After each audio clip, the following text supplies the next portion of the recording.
got a brush fire back here. I see the smoke. This is coming right back into Corpus Christi. But I smell it, and I saw it when I was coming in. I'm not sure where it's coming from, but there's water here. I'll try to talk loud. If the DA, Mark Gonzalez, ever gets to watch some of these videos, the reason I'm somewhat in a unique position to know this, it's not that I have investigated her.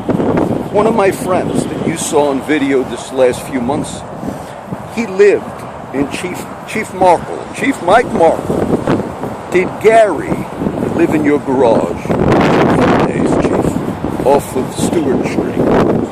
Mark Gonzalez, you could ask Chief Markle, what is, and you'd have to admit that's true. Gary, and I can't think of Gary's last name, and Gary has now left Oregon. Gary was the homeless friend that I took to the hospital. I did videos on that. He actually had a heart attack there at the park in Flower Bluff. This is a few months back. And I took Gary to the hospital.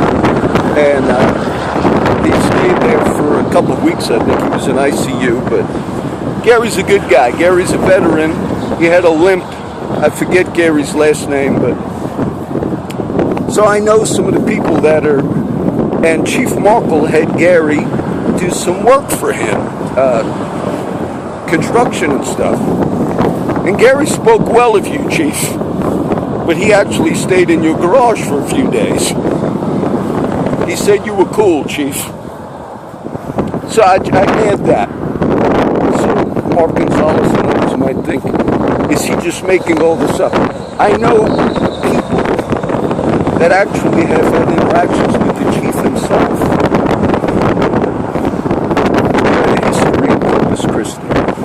This is not new. He had a history of people that got assaulted by PD, by cops. Some of these people that were assaulted were told, unless you press actual charges. Now, the chief of police, others knew that, yes, indeed, cops assaulted some people, had nothing to do with arrests or any of that. Just good old boys, and things happened, and people got assaulted. And the police department dealt with it. These were pretty brutal assaults over the times of me making videos. And the police notified the victims, unless you press charges, there's nothing we can do. But the charges they meant was not that you press charges like in the court. They said, with us, with internal affairs. The guys were scared. And later on, over the history of many years, those same cops assaulted other people. And some are still working.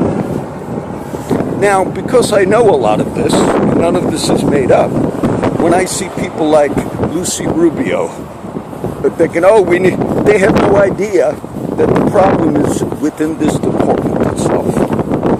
Now, I'm going to tell you the truth, though I don't have the text anymore.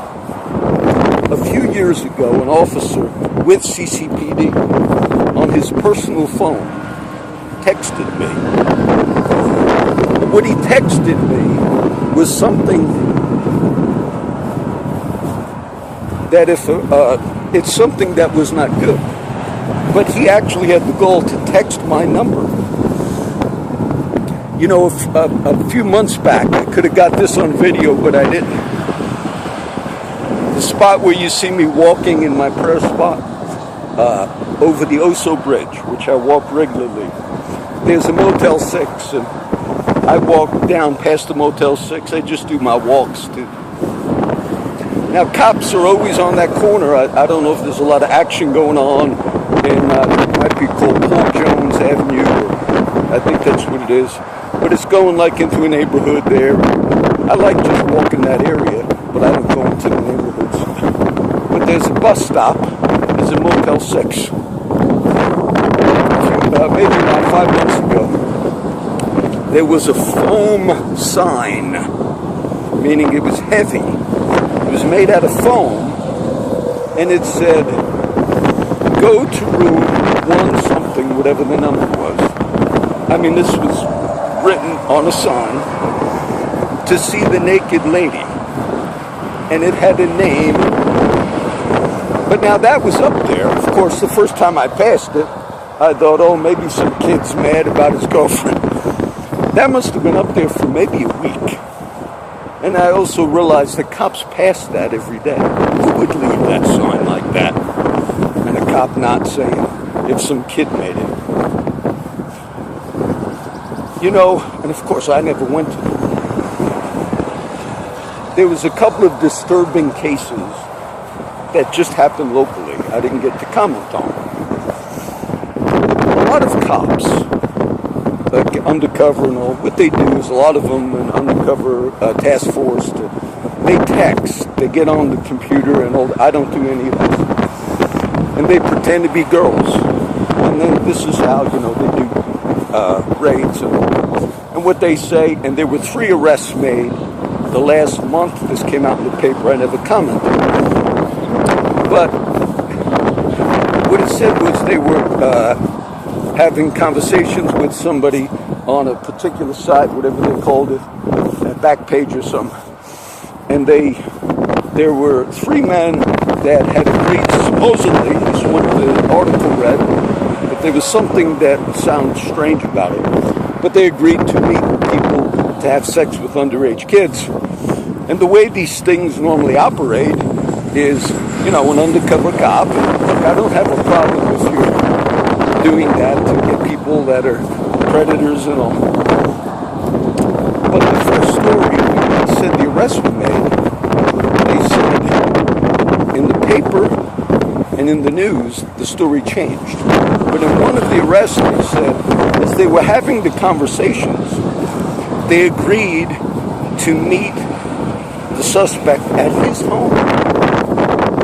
And when they knocked on the door or rang the bell, the person, the suspect who lived at that home, opened the door, and that was proof that he was the one that they were talking to.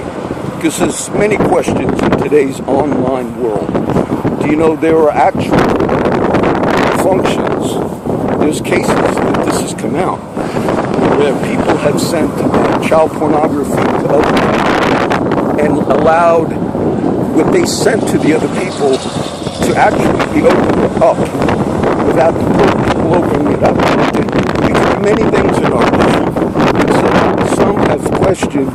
So what you need when you have these so-called conversations with people as a task force, which is all fun, what you normally do to prove that that's the person you're talking to is you normally meet them at another location.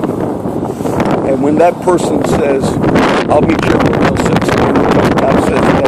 or wherever, and then that person goes, that's proof that that's the person you were conversing with.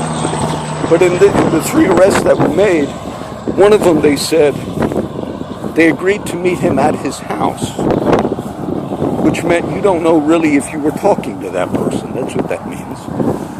Because obviously that person lives at his house. So when you do those things, you agree to meet somewhere else, and when they... But then the story changed. Either the paper or the news on TV reported it that way. But then the story changed because they knew there was a problem with that. And it said he